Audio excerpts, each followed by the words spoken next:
I'm Molly from the Forest Bathing Society and Project Rewild. That's Lennon, and I'm here today to bust some more green therapy myths. Let's get started. Forest bathing is a practice that originated in Japan, and it's gained global attention as a nature therapy. However, there's a variety of misconceptions and fears about this practice that have arisen. This video aims to address common concerns and shed light on what forest bathing really entails. Welcome to today's video, Forest Bathing or Snake Charming, Debunking Nature Therapy Fears. Today we're diving into the world of forest bathing, which is a practice that's been making waves in the wellness community. You know, it's close to my heart because I run the Forest Bathing Society. But before you start imagining yourself literally bathing in a forest stream or trying to charm woodland creatures, let's clear the air about what forest bathing really is. Forest bathing, or shinrin-yoku as it's called in Japan, where it originated, is simply the practice of immersing yourself in the forest atmosphere. Fully immersing yourself. It's about engaging all of your senses to connect with nature in a mindful way. No bathing, no actual bathing required, and definitely no snake charming involved. Despite its growing popularity, forest bathing has become surrounded by a, let's pun fully intended, a thicket of misconceptions and fears. Some people imagine it as a dangerous trek through untamed wilderness, while others dismiss it as a new age nonsense without any real benefits, and others refer to it as just a forest walk. In today's video, we're going to address these concerns, and we're going to address them head on. We'll explore what forest bathing actually involves, we'll debunk some common fears, and we'll shed light on the science behind this practice. So whether you're curious about trying forest bathing for yourself, or you're just interested in understanding its wellness trend, this video will help you separate fact from fiction.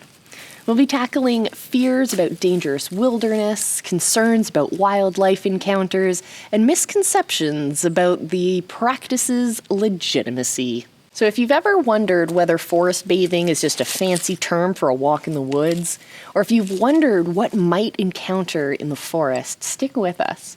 By the end of this video, you'll have a clear understanding of what forest bathing really entails.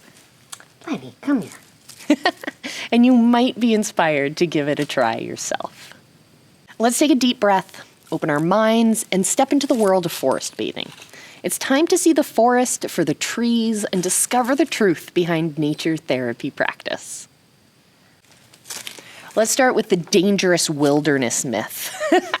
We have to start by addressing, I would say, one of the biggest misconceptions about forest bathing, and that's the idea that it involves venturing deep into dangerous, untamed wilderness. This actually couldn't be further from the truth. First and foremost, forest bathing doesn't require deep wilderness excursions. You don't need to be a seasoned outdoors person to have survival skills to participate. Forest bathing is about connecting with nature, not conquering it. The practice is designed to be accessible to people of various fitness levels and outdoor experience. In reality, most forest bathing sessions take place in safe, accessible natural areas. These could be local parks or arboretums, or well-maintained nature reserves. Many cities and towns have suitable locations for forest bathing right at your doorstep. The key is finding a place where the trees and the natural features aren't necessarily a vast remote forest, but you want to have the right elements. Also, working with a certified guide is a fabulous way to overcome this obstacle because we as guides are trained specifically to look for and choose locations that are not in the untamed, crazy wilderness. We're trained to find the right trails that are appropriate for you. So why not try it? Find a trained guide. And if you want to give me a shot, all my links are down in the description. Anyways, let's get back to talking about the right places. So for example, New York City, big bustling city, head over to Central Park, hosts forest bathing sessions on a regular basis. In Tokyo, where people still practice shinrin-yoku in small wooded areas within the bustling city, these aren't wild, dangerous places, but rather managed natural spaces that offer a retreat from urban life. It's also worth noting that forest bathing doesn't involve hiking long distances or navigating difficult terrain.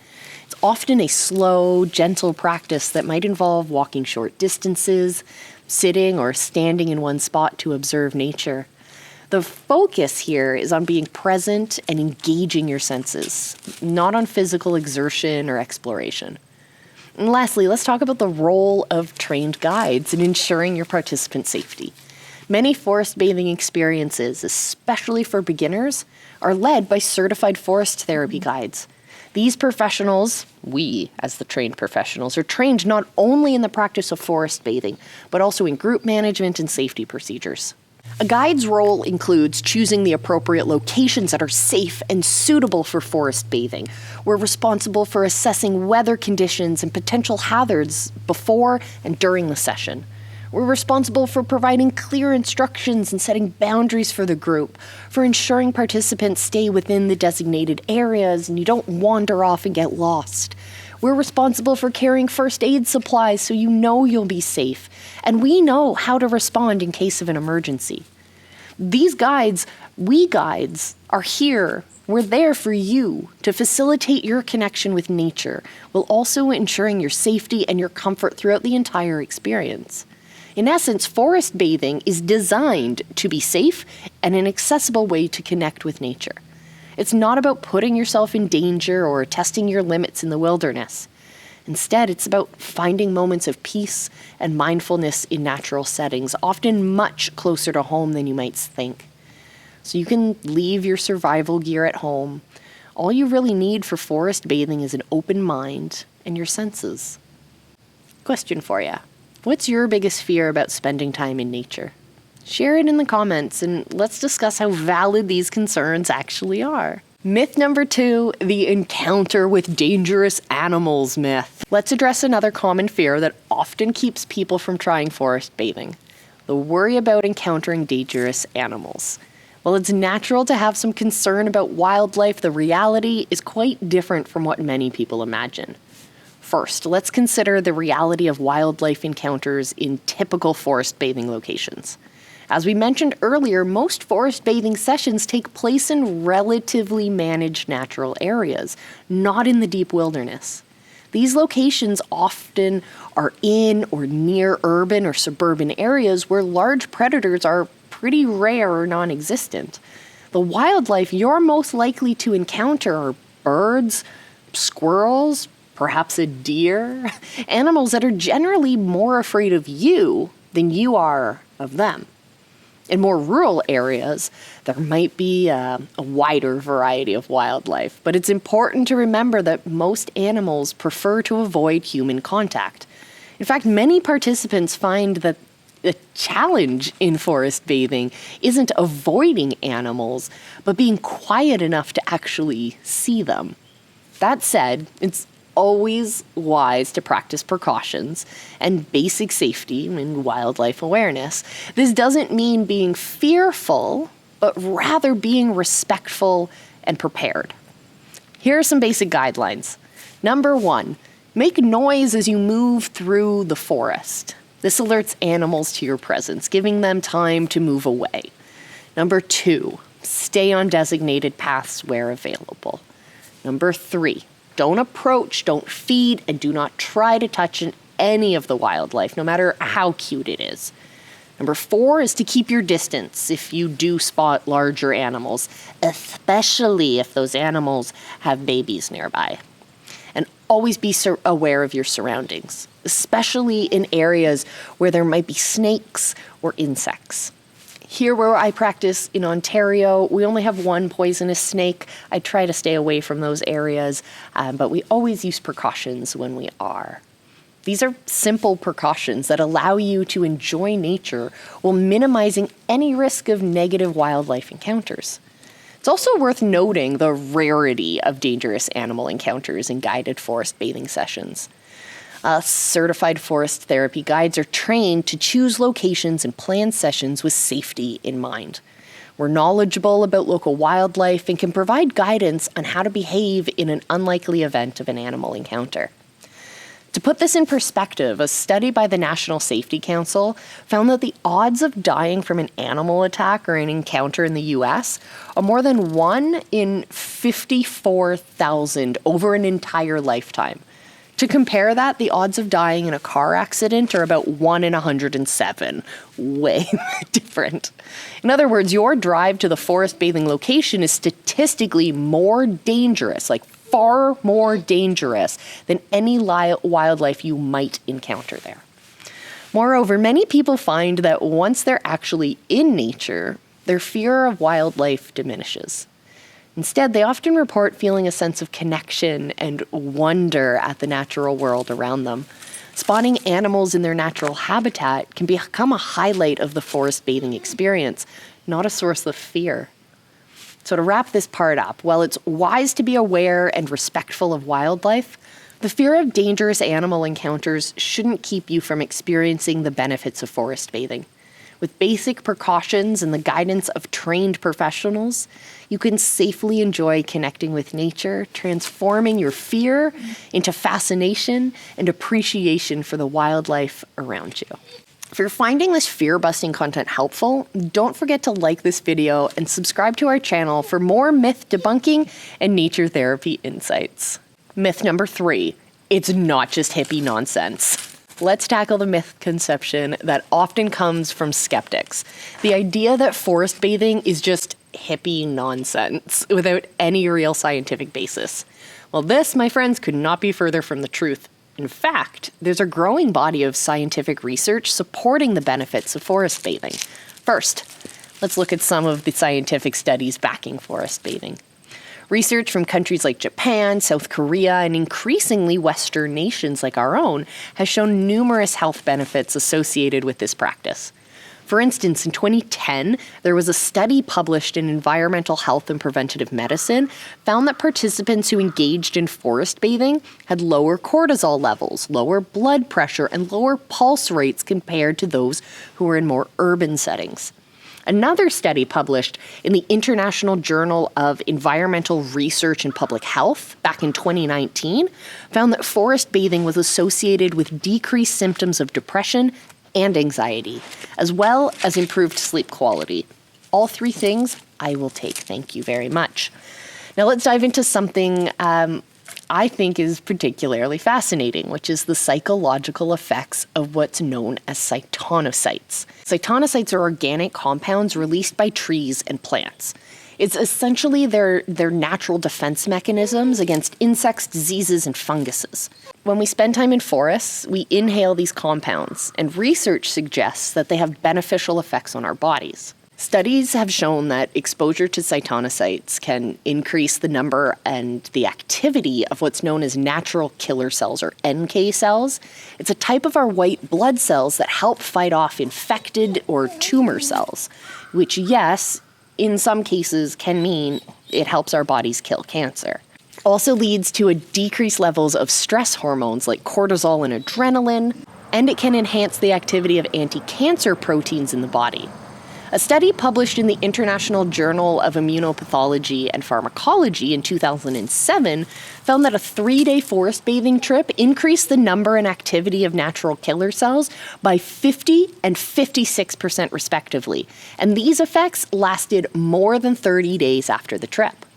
Lastly, let's explore the psychological benefits of forest bathing, which are also backed by research. Tons of studies have shown positive effects on mental health, including reduced symptoms of depression and anxiety, improved mood and self-esteem, enhanced cognitive function, including better concentration and creativity, decreased rumination, that repetitive negative thinking that you can get into, all of those benefits and more.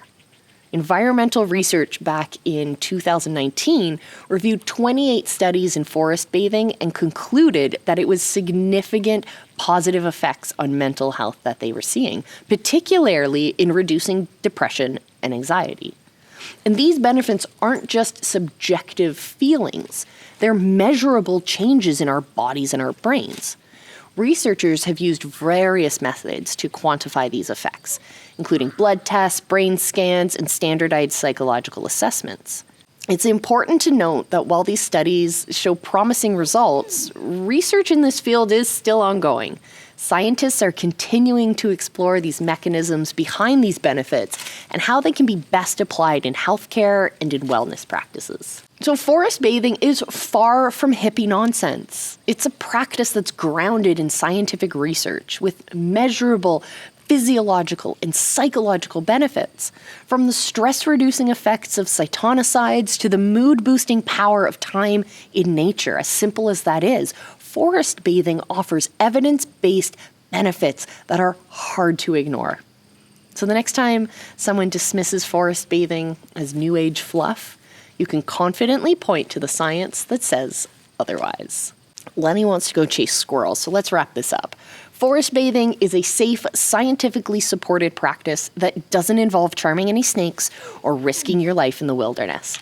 By understanding what it really entails, we can approach this nature therapy with confidence and with openness. We've journeyed through the misconceptions surrounding forest bathing today, and we've covered some of the important truths. Far from being a dangerous wilderness adventure or an encounter with wild animals, forest bathing is a safe, accessible practice that offers real, scientifically supported benefits. We've learned here today that forest bathing doesn't require venturing into remote, untamed wilderness. Instead, it often takes place in managed natural areas like parks or even urban green spaces. These locations are carefully chosen to provide a safe environment where participants can connect with nature without that undue risk. We've also addressed the fear of dangerous animal encounters, recognizing that while respect for wildlife is important, the actual risk in typical forest bathing locations is rather minimal. The basic precautions and the guidance of trained professionals make forest bathing safe and enriching experience. Perhaps most importantly, though, we've dispelled the notion that forest bathing is merely hippie nonsense. The growing body of scientific research we've explored demonstrates that this practice offers tangible physiological and psychological benefits, from the stress-reducing effects of phytoncides to improvements in mood and cognitive function. Forest bathing has real, measurable impacts on our health and our well-being.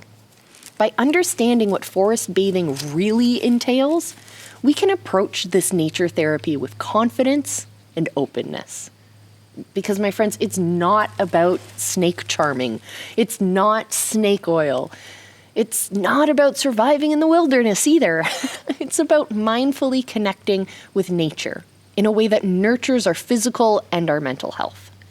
Forest bathing offers a unique opportunity to step away from the stress of modern life and to reconnect with the natural world. It's a chance to engage all of our senses, to breathe deeply and to observe quietly, and to simply be present in nature. And in doing so, we can tap into a wealth of health benefits that are supported by a wealth of scientific research. As we conclude today, I encourage you to consider giving forest bathing a try. Whether you join a guided session or simply take a mindful walk in a local park, you might be surprised by the positive effects you experience. Remember, you don't need special skills or special equipment. It's just an open mind and a willingness to engage with nature. That's all you need. In our increasingly urbanized and digitized world, practices like forest bathing offer a valuable counterbalance. They remind us of our innate connection to the natural world, and they provide a simple yet powerful way to enhance our overall well-being. So the next time you hear about forest bathing, you can set aside your fears of dangerous wilderness treks or skepticism about its validity. Instead, you can approach it with an informed confidence, knowing that you're engaging in a safe, scientifically supported practice that has the potential to significantly benefit your health and your well-being. Hey, why not give forest bathing a try? Look for a guided session in your area or simply spend time in your nearby park. And hey, you can also check out a free virtual rewild session. It's an audio guided meditation for you to pop onto your headphones, take into your backyard or your local park, and explore the wilderness around you. Thank you so much for joining me today. I'll see you in our next one. Until I do, remember I love you, and I'll see you in the forest.